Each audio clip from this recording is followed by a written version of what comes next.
Hello friends, Wildly of Wild Fempire here with your full moon reading for this glorious full moon of October 28th, 2023. Let's see what the energy is for all of us this month. Wow, we have the Page of Wands. So if you caught the dark moon reading, we had the Queen of Wands just a couple of weeks ago.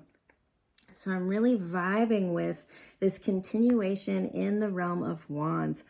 Wands is the mental body. It is our mindset. It is the way we think and the world that we craft and create with our words and our thoughts, right? And the page in particular, as an archetype, the page is the one that questions things. The page is the one that has curiosity. We've moved through the ace through the 10, and now we want to see, how do these new learnings apply to our life?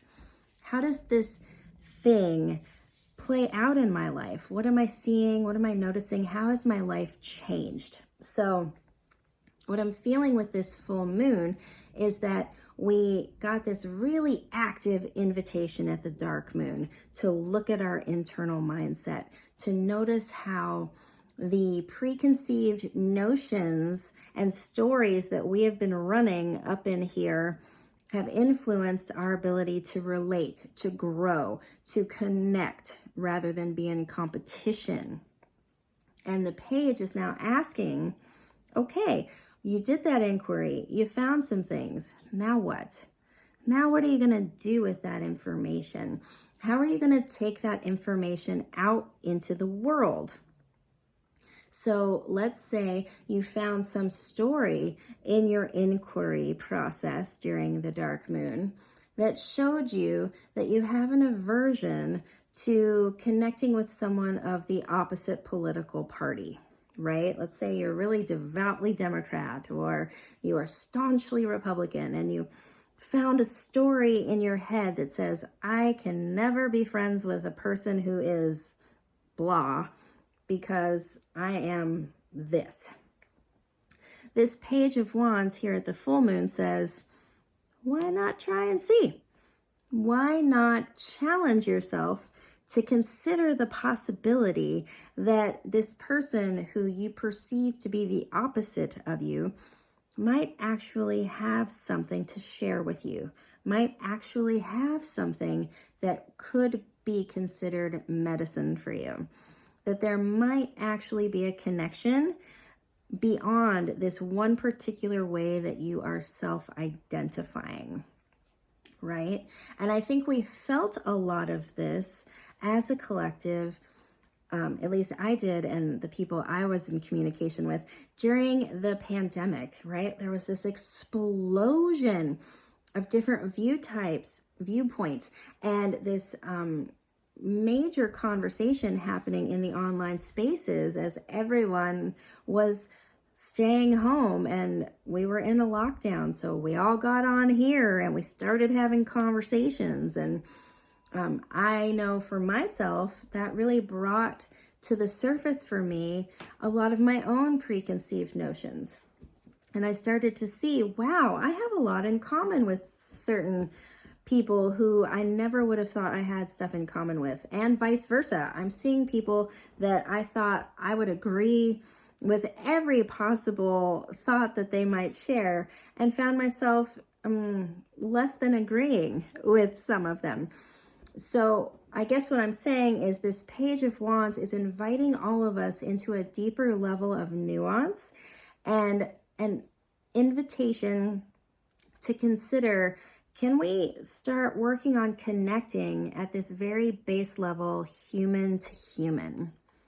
Right? Like there's always going to be all of these other layers that we can place on top of that. There's always going to be differing opinions. There's always going to be differing financial access. There's always going to be different skin colors, different religions, different locations, different childhoods. There's always going to be all of these differences. But what if we begin to open up to, well, what do we have in common? That might be a fun exploration, right? What do we have in common? Well, you're a human, I'm a human. You feel shame sometimes. Hey, I feel shame too. You get hungry, I get hungry. Oh, your body doesn't like this. Oh, my body doesn't like that either.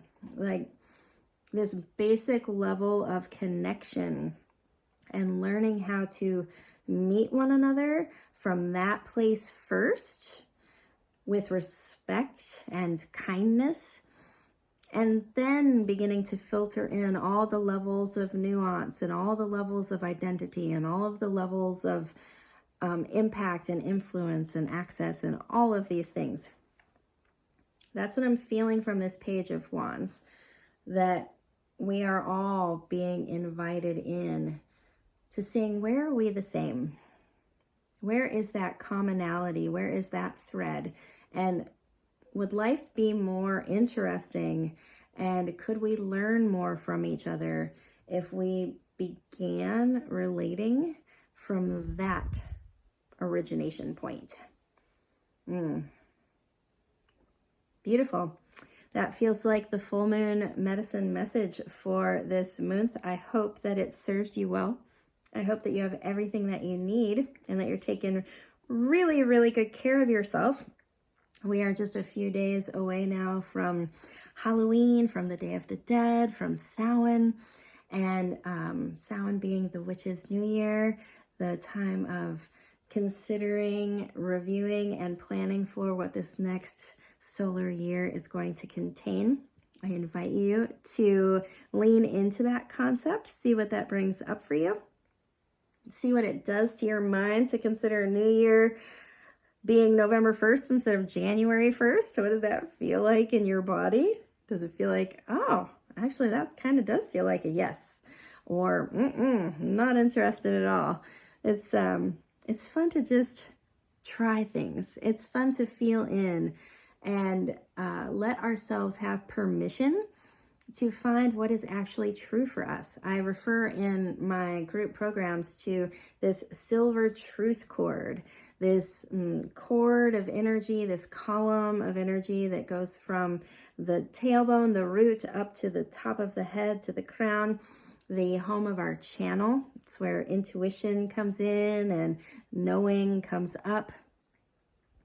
And I find that when we practice shaking things up a little bit, shaking up things that we perhaps have rigidly held on to as the truth, and allow ourselves to try on different facets of truth, it can be a fun exploration to see like, oh, actually that does feel true to me. The way I've been doing it, I've only been doing it that way because my parents taught me to do it that way. And they were only doing it that way because their parents taught them to do it that way. And they only did it that way because the church taught them to do it that way, or the government taught them to do it that way, or whatever the story might be.